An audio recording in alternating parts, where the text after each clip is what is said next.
أعوذ بالله من الشيطان الرجيم. بسم الله الرحمن الرحيم. إن الحمد لله نحمده ونستعينه ونستغفره ونعوذ بالله من شرور أنفسنا ومن سيئات أعمالنا.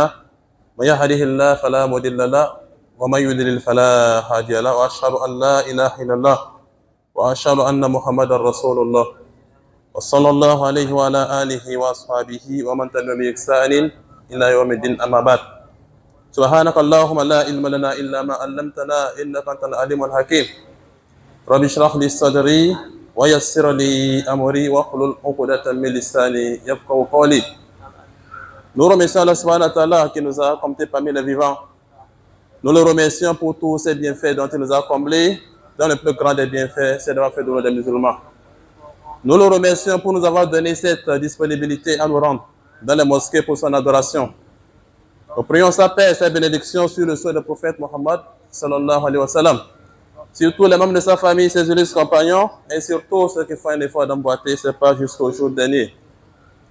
Chers frères et sœurs en islam, nous tous nous sommes conscients de la situation dans notre pays, dans la sous-région et dans le monde.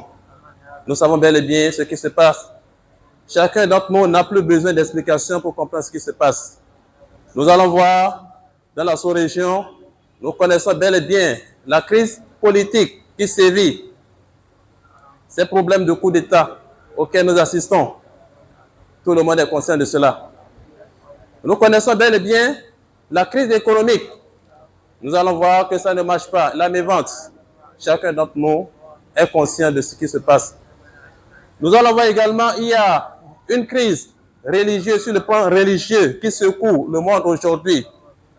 Et cette réalité, c'est ce que les Palestiniens vivent aujourd'hui. Ce qu'ils vivent aujourd'hui. Et la seule chose que nous avons fait en tant que musulmans, le professeur Allah qui nous dit à travers un hadith, il dit celui-là, ça dit, qui ne se préoccupe pas des problèmes des musulmans, que cette personne-là ne fera pas parmi lui le jour dernier. En tant que musulman, tu devrais te préoccuper des problèmes des musulmans. Nous avons nos frères musulmans qui sont en train de souffrir là-bas, d'être tués en Palestine. En tant que musulman, tu dois être compatissant. Et la seule manière de réagir, c'est quoi? C'est d'invoquer Allah subhanahu wa ta'ala. C'est comme ça que tu peux apporter ta pierre à l'édifice. Il faut invoquer Allah subhanahu wa ta'ala. Pourquoi? L'invocation constitue l'âme pour le croyant, comme l'a dit le prophète sallallahu alayhi wa sallam. Et le sermon d'aujourd'hui a porté à dua silahul mu'min, l'invocation, l'arme du croyant. L'invocation, l'âme du croyant. Chers frères en islam, qu'Allah subhanahu wa ta'ala nous allège la langue dans l'interprétation de tout ce que nous aurons dit et que nous facilite également la compréhension. L'invocation, c'est une adoration. Lorsque nous parlons d'adoration, ce n'est pas seulement la prière, ce n'est pas seulement le jeûne, ce n'est pas seulement le fait d'effectuer le pèlerinage. Nous avons plusieurs types d'adoration, parmi lesquels nous avons le doua. Nous avons plusieurs types d'adoration, parmi lesquels nous avons le doua, l'invocation. L'invocation, si nous allons dire que l'invocation n'est pas une partie de l'adoration, c'est que nous sommes en train de nous tromper. Nous sommes en train de nous tromper. Et Allah subhanahu wa ta'ala nous a dit إن تدعوهم لا يسمعوا دعاءكم ولو سمعوا ما استجابوا لكم ويوم القيامة يرزقكم إن تدعوهم لا يسمعوا دعاءكم ولو سمعوا ما استجابوا لكم ويوم القيامة يكفر بشرككم. Voilà ce que le verset nous dit. Pour nous faire comprendre que l'invocation c'est une partie d'adoration. Nous allons voir qu'il y a beaucoup de gens qui invoquent peut-être les walis, qui invoquent les hommes qui sont pieux. Il y a beaucoup de gens qui invoquent, qui font leur, c'est-à-dire invocation sur les tombes. Il y a des gens également qui invoquent les morts. Lorsque vous faites partie de ceux-là, ça veut dire que vous êtes mécréants. Vous êtes mécréants parce qu'Allah subhanahu wa ta'ala nous explique à travers le verset, il dit, même si vous les invoquez, ils ne vont pas vous répondre. Même si vous les invoquez, ils ne vont pas entendre. Même s'ils entendent, ils ne pourront pas répondre, ils ne pourront pas exaucer, c'est-à-dire ce que vous leur demandez, et le jour dernier, ils vont, c'est-à-dire s'opposer à ce que vous leur avez, c'est-à-dire dit. C'est-à-dire, quelque chose que nous allons adorer, nous allons invoquer en dehors d'Allah subhanahu wa ta'ala, cette chose ne pourra pas être utile envers nous, cette chose ne pourra pas accepter. Même si cette chose entend, cette chose ne pourra absolument rien contre nous. Donc, si nous voulons invoquer quelqu'un, nous allons invoquer Allah subhanahu wa ta'ala. C'est lui seul qui doit être invoqué. Parce que lorsque nous invoquons autre chose en dehors d'Allah subhanahu wa ta'ala, nous avons fait le shirk, nous avons fait le polythéisme. Et ça là, ça fait demeurer de façon éternelle dans le feu de l'enfer. Qu'Allah subhanahu wa ta'ala qui nous préserve, qui nous fasse comprendre ce que nous sommes en train de dire. Et il n'y a pas cette invocation qu'Allah subhanahu wa ta'ala, il n'accepte pas. Parce que c'est Allah subhanahu wa ta'ala qui nous a demandé de l'invoquer. Votre Seigneur a dit, invoquez-moi et je vais exaucer. Il n'y a pas cette prière-là qu'Allah subhanahu wa ta'ala, il n'exauce pas. Il peut exaucer cela d'une autre manière. Il peut exaucer cela d'une autre manière. S'il voit que cela n'était pas utile dans ce bas monde, il ne va pas te donner cela. Il peut toutefois te donner cela sur le champ. Il peut également retarder cela, te donner cela, c'est-à-dire un autre jour. Soit il peut carrément ne pas te satisfaire dans ce bas monde et il va te réserver cela le jour dernier. Donc il n'y a pas cette invocation qu'Allah subhanahu wa ta'ala, il n'entend pas. Il n'y a pas cette invocation qu'Allah subhanahu wa ta'ala n'exauce pas. Mais quelquefois nous allons voir que nous ne sommes pas du tout patients. Nous ne sommes pas patients dans nos invocations.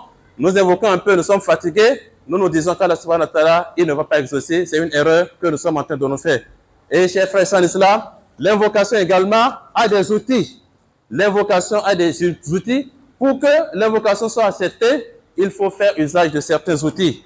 Il faut nécessairement faire usage de certains outils. Parmi les outils, lorsque vous voulez invoquer, il faut invoquer, c'est-à-dire en vous servant des noms d'Allah subhanahu wa ta'ala. Invoquer Allah subhanahu wa ta'ala en vous servant de ces noms. Parce qu'Allah nous a dit, Allah nous a dit dans un verset dans le Coran, وَلِلَّهِ الْأَسْمَاءُ الْحُسْنَى فَادْعُوهُ بِهَا, que les noms les plus exaltés appartiennent à Allah subhanahu wa ta'ala. Et Allah subhanahu wa ta'ala nous demande de l'invoquer à travers ces noms. Et le prophète sallallahu alayhi wa sallam nous dit qu'Allah subhanahu wa ta'ala, il a 99 noms. D'autres nous disent qu'il a plus de 99 noms. Allah subhanahu wa ta'ala a 99 noms. Et on nous demande également, c'est-à-dire de l'invoquer à travers ces noms. Parmi les noms d'Allah subhanahu wa ta'ala, il a Ar-Rahman, il y a Ar-Rahim.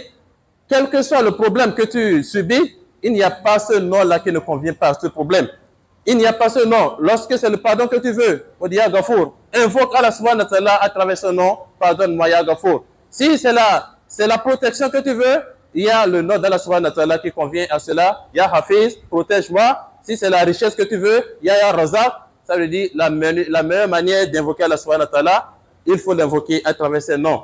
Et c'est Allah subhanahu wa ta'ala également qui nous a dit cela. Donc nous devons faire l'effort, c'est-à-dire de savoir les noms qu'il faut. Nous allons voir, il y a beaucoup de noms qui ne sont pas du tout comptés parmi les noms d'Allah subhanahu wa ta'ala. Et les gens, ils vont vous citer des noms, ils vont vous dire que ça c'est un nom d'Allah subhanahu wa ta'ala. Vous allez voir, peut-être c'est le nom d'un démon que vous êtes en train d'invoquer, peut-être c'est le nom également d'un djinn que vous êtes en train d'invoquer. Nous allons beaucoup faire attention à ces choses-là parce que facilement, ça va nous faire tomber dans l'erreur. Ça va nous faire tomber dans le shirk et ce que Allah subhanahu wa ta'ala, il ne pardonne pas. Donc faisons l'effort de connaître le nom d'Allah subhanahu wa ta'ala. Faisons l'effort également de connaître le sens de ces noms. Je pense que si nous maîtrisons le sens des noms, et nous allons invoquer Allah subhanahu wa ta'ala comme il le faut. Nous allons l'invoquer comme il le faut. Et toute invocation veut la patience, comme nous l'avons dit dès le début. Il faut patienter, ne soyez pas fatigué. Soyez conscient qu'Allah subhanahu wa ta'ala, il va accepter, qu'Allah subhanahu wa ta'ala, tôt ou tard, il va, c'est-à-dire résoudre le problème que vous êtes en train de lui soumettre. Et le sermon là nous demande également, lorsque nous invoquons Allah subhanahu wa ta'ala, d'être bref dans ce que nous disons, de faire le résumé de ce que nous disons. Nous allons voir quelquefois, nous bavardons, nous crions, c'est-à-dire en peu de mots, vous pouvez dire beaucoup de choses. Allah subhanahu wa ta'ala, il entend. Résumer les invocations en peu de mots, vous pouvez dire beaucoup de choses. Donc, ça fait partie des outils et de l'invocation. Il faut dire peu, bavarder beaucoup, soit parler beaucoup, et dire parler peu, et dire beaucoup de choses. C'est ce que le sermon là nous demande. Qu'Allah subhanahu wa ta'ala qui nous aide, qui nous donne la compréhension, qui fasse que nous soyons de ceux-là qui écoutent sa parole et qui s'évertuent à la mettre en pratique de la meilleure façon. Parmi les outils, c'est-à-dire de l'invocation, on veut que tu demandes ce qui est raisonnable. Demande ce que tu sais qu'Allah subhanahu wa ta'ala va te donner. Vous voyez, quelquefois, nous demandons ce que nous-mêmes nous savons qu'Allah subhanahu wa ta'ala ne va pas nous donner. Ce n'est pas qu'Allah ne peut pas nous donner, mais Allah ne va pas nous donner cela. Donc, il faut demander ce qui est raisonnable si vraiment tu veux qu'Allah subhanahu wa ta'ala il t'exauce. Tu es là, il faut demander en fonction de ce que tu peux avoir. Tu es là, tu dis Allah subhanahu wa ta'ala, donne-moi des milliards. Et tu sais que c'est pas que Allah ne peut pas te donner, mais Dieu ne veut pas te donner cela. Dieu ne veut pas te donner cela. Donc fais l'effort, c'est-à-dire de demander ce qui est raisonnable, ce qu'Allah subhanahu wa ta'ala, ce que tu sais que Allah subhanahu wa ta'ala va te donner. Et nous avons des moments, c'est-à-dire où on nous recommande de fortement invoquer Allah subhanahu wa ta'ala. Pourquoi? Parce que lorsque nous invoquons à ce moment-là, l'invocation là, elle est acceptée. L'invocation là, elle est acceptée. Par exemple, lorsque nous sommes en prosternation. Lorsque nous sommes en prosternation, le professeur a dit, le moment où le serviteur est plus proche de son Seigneur, c'est lorsqu'il est en prosternation. C'est-à-dire multiplier les prosternations et dans les prosternations, posez vos problèmes, posez vos doléances, tout ce que vous avez à dire à Allah subhanahu wa ta'ala, tous les problèmes, c'est-à-dire qui vous mènent, il faut profiter, c'est-à-dire des positions de prosternation pour demander tout ce que vous voulez à Allah subhanahu wa ta'ala. Chers frères en islam, entre l'azan, entre l'appel de la prière, entre l'azan et la iqama, on nous demande également d'invoquer Allah subhanahu wa ta'ala parce que c'est un moment de mustajaba. C'est un moment où Allah subhanahu wa ta'ala, il accepte les invocations. Lorsque vous voyez le muezzin fait l'appel à la prière, dans cet intervalle-là, jusqu'au moment où il fait l'appel à la prière, jusqu'à ce qu'on ne fasse la iqama, on ne commence la prière, il faut profiter de ce moment-là pour demander ce que vous voulez à Allah subhanahu wa ta'ala parce que c'est un moment où les prières, les invocations sont acceptées, sont exaucées. Également, lorsqu'il pleut, lorsque vous voyez qu'il pleut, profitez de ce moment-là et posez vos problèmes à Allah subhanahu wa ta'ala. Je fais ci, je fais ça, je fais ci, je fais ça, parce que c'est un moment où Allah subhanahu wa ta'ala, il accepte les invocations. Également, dans le dernier tiers de la nuit, de 3 heures jusqu'à 5 heures, profitons de ce moment pour invoquer Allah subhanahu wa ta'ala. Parce que le prophète sallallahu alayhi wa sallam nous dit qu'Allah subhanahu wa ta'ala, il descend chaque nuit. Il descend chaque nuit et pendant le dernier tiers de chaque nuit. Il n'y a pas cette nuit, Allah subhanahu wa ta'ala ne descend pas.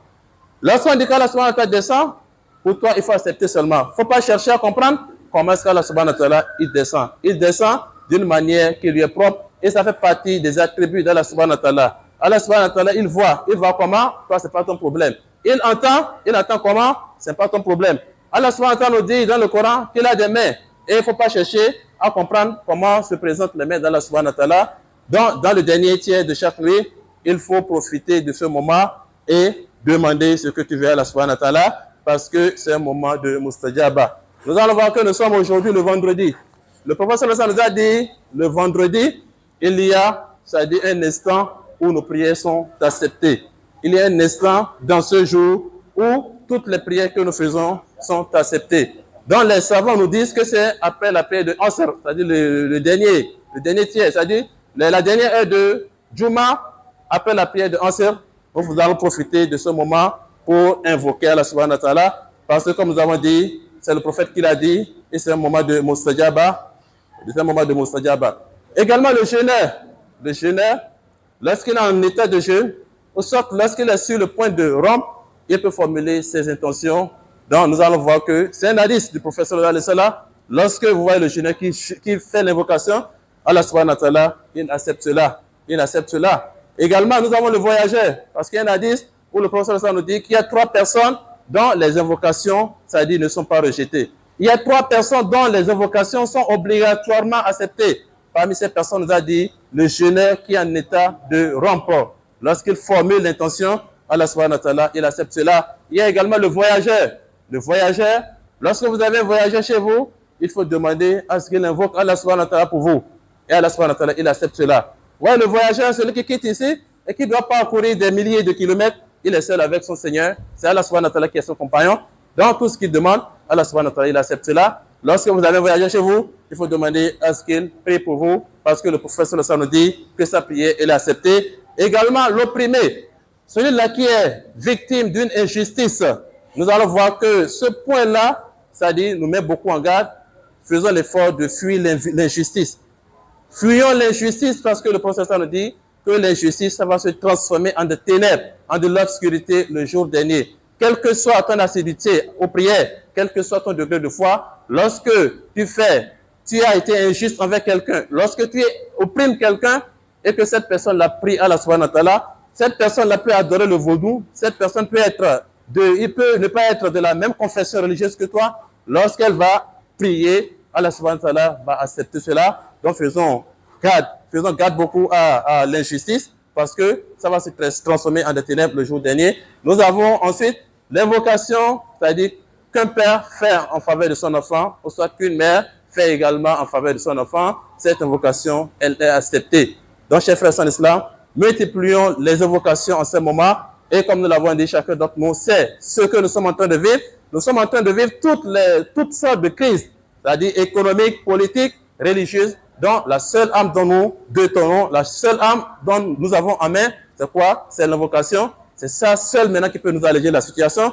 Et faisons beaucoup également, multiplions les demandes de pardon, les istighfar, et nous allons voir que Allah subhanahu wa ta'ala, il va nous écouter, parce que c'est la promesse d'Allah subhanahu wa ta'ala. Allah subhanahu wa ta'ala qui nous dit dans un verset, parlant du prophète sallallahu alayhi wa sallam, il dit, je ne vais pas les châtier. Je ne vais pas châtier ta communauté tant que tu es avec eux. Tant que tu es avec eux. Nous allons voir que Allah subhanahu wa ta'ala n'a pas châtié les musulmans en l'absence du prophète sallallahu alayhi wa sallam, en la présence du prophète sallallahu alayhi wa sallam. Et Allah subhanahu wa ta'ala continue en disant, je ne vais pas les châtier tant qu'ils implorent mon pardon. Tant que nous faisons le istighfar, Allah subhanahu wa ta'ala, il se porte garant, c'est-à-dire de nous pardonner, de ne pas nous châtier, Et nous allons voir, lorsque nous allons, Allah subhanahu wa ta'ala va tenir compte, c'est-à-dire de cette immoralité qui sévit aujourd'hui dans le monde, Allah subhanahu wa ta'ala, il va nous punir. Nous avons toutes sortes d'immoralités aujourd'hui, l'injustice, toutes formes d'injustice, mais le fait de demander du pardon, ça fait qu'Allah subhanahu wa ta'ala, il est en train de nous retenir, et jusqu'à la fin des temps, qu'Allah subhanahu wa ta'ala nous pardonne, qu'il fasse que nous soyons les seuls qui écoutent sa parole, et qui s'évertue à la mettre en pratique de la meilleure des façons. Allah subhanahu wa ta'ala, nous le demandons de sauver nos frères musulmans qui sont en train de souffrir en Palestine, qu'Allah subhanahu wa ta'ala, qu'il les assiste, qu'il fasse que cette mosquée, la mosquée d'Al-Aqsa, qu'elle revienne dans la main des musulmans. Et tout bon musulman doit être conscient de cette situation, parce que c'est la 3e mosquée, c'est-à-dire dans le monde, après celle-là de la Mecque, nous avons celle de Médine. La 3e mosquée des musulmans, c'est celle-là à propos de laquelle ils sont en train de s'entretuer. Qu'Allah subhanahu wa ta'ala nous pardonne, qui pardonne nos morts, qui nous donne nous-mêmes une bonne fin. Rabbana la tuzigh qulubana ba'da idh hadaytana wa hab lana min ladunka rahma innaka antal wahhab. Amin. Subhana rabbika rabbil izzati amma yasifun wa salamun alal mursalin walhamdulillahi rabbil alamin.